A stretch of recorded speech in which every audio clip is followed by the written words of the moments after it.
Plato's Republic is a dialogue that discusses the meaning of justice, whether the just man is happier than the unjust man, how education and learning should be sought throughout your life, the nature of existing regimes, and how they should be improved. The Republic is a classic and is regarded as one of the most influential works in the history of philosophy. It consists of 10 books. We talked about the first in the most recent video on my channel, and today we'll talk about the second. Book 2 of the Republic starts off where the first one ended, with Thrasymachus convinced by Socrates' definition of justice, but Glaucon and Adeimantus, who are the most important interlocutors in Platonic dialogues, are not quite convinced. Glaucon and Adeimantus are brothers, and they are the brothers of Plato. Glaucon asks Socrates at the beginning of Book 2 that, "Tell me, Socrates, do you wish to persuade us, or only to seem to have persuaded us?" Socrates replies to this that he wishes to really persuade them, which clearly shows how different he is from the sophists, who do not care whether or not the other person is persuaded as long as it seems that they are. Glaucon says that, okay, if you wish to really persuade us, so far you haven't done a really good job, because even though Thrasymachus was easily convinced, we want to dig in a little deeper. If you, Socrates, wish to persuade us, you must prove that justice is good in itself. Glaucon then talks about the myth of Gyges, a shepherd who was in the service of a king. Long story short, Gyges found a gold ring, which if he turned inwards, he became invisible, as a result of which he killed the king, slept with his wife, and acquired the kingdom. He became the king. Suppose that there were two such rings, one for the just man and the other for the unjust. According to Glaucon, no man would keep his hands off what was not his own when he could safely take what he liked, and that a man is just not willingly or because he thinks that justice is any good to him individually, but because of necessity. For all men believe in their hearts that injustice is far more profitable to the individual than justice. And if you could imagine anyone obtaining the magic ring in order to become invisible and still never doing any wrong or touching what was another's, he would be thought to be an idiot, according to Glaucon.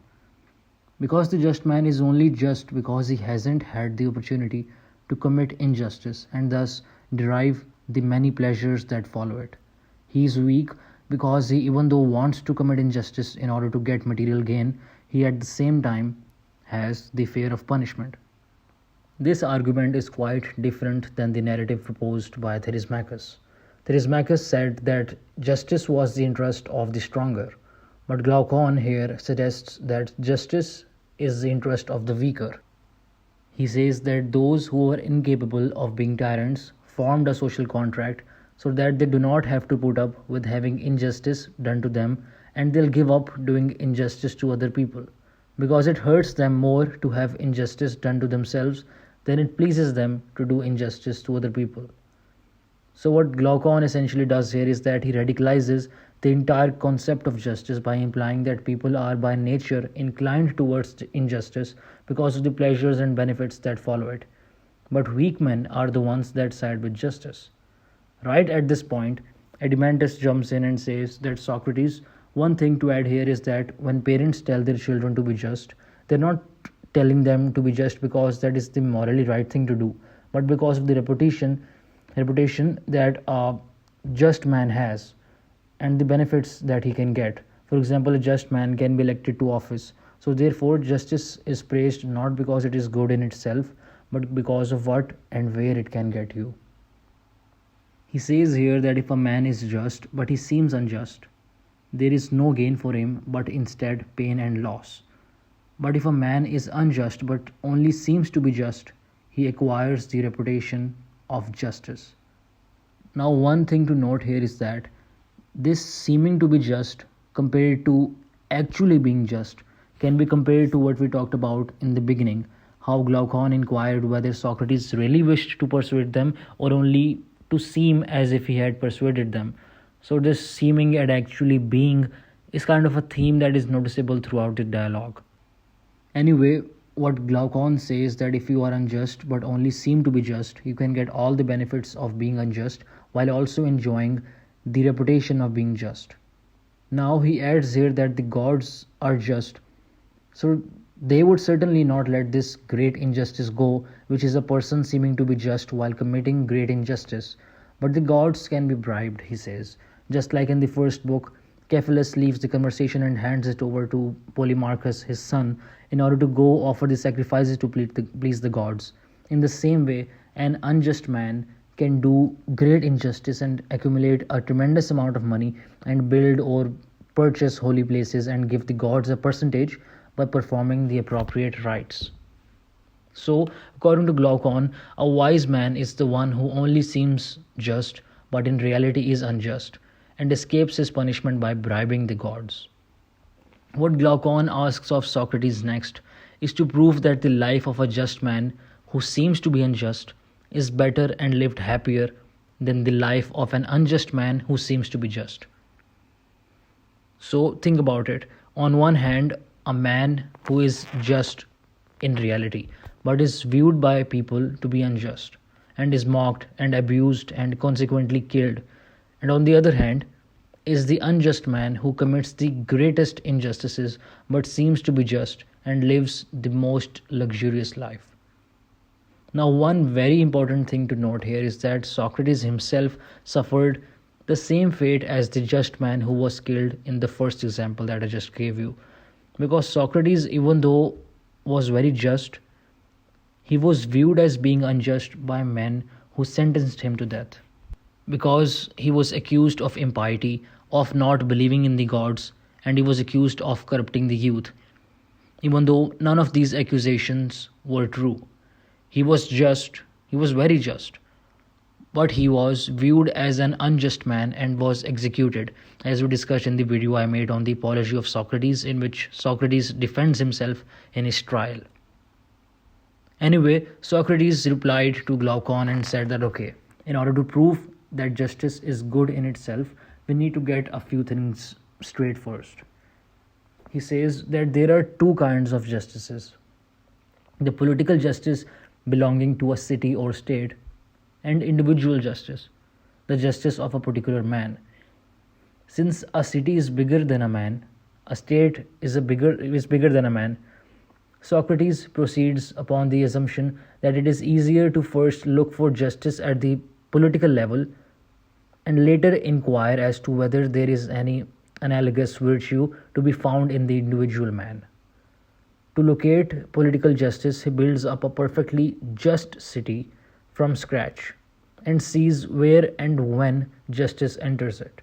This imagined city concept continues in the Republic until the fourth book. Now, Socrates introduces the foundational principle of human society, the principle of specialization. It states that each person must perform the role for which he is naturally best suited and that he must not meddle in any other business. The carpenter must only build things. The farmer must only farm. Behind this principle is the notion that human beings have natural inclinations that should be fulfilled. Specialization demands not only the division of labor, but the most appropriate such division. Only in this way, Socrates is convinced, can everything be done at the highest level possible. Now that the division of labor has been sorted, Socrates begins building this imagined city, this just city from scratch. He says that a city-state arises out of the needs of mankind, for all of us have many wants. Then, as we have many wants and many people are needed to supply them, one takes a helper for one purpose and another for another. And when these partners and helpers are gathered together in one habitation, the body of inhabitants is termed a state, the true creator of which is necessity. The first and greatest of necessities is food, the second is a dwelling or a place to live, and the third is clothing. But Glaucon says to this that all of this is to live in simplicity. So what about luxuries?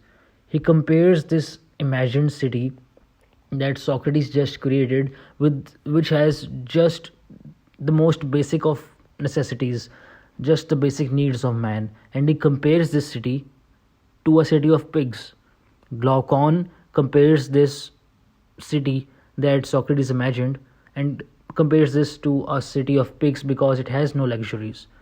He says, what about luxuries? Because I cannot live in such a city, Socrates, which has no relishes and satisfies no true human desires. So, what we have to add to the city is to have luxurious foods, trade relations, and commerce, imports and exports, which implies that we will need to have more professionals, more doctors, and our state would want to invade another state, which might lead to war. Because by trying to get more than what you need, you will need to expand the borders of your society to get what you desire.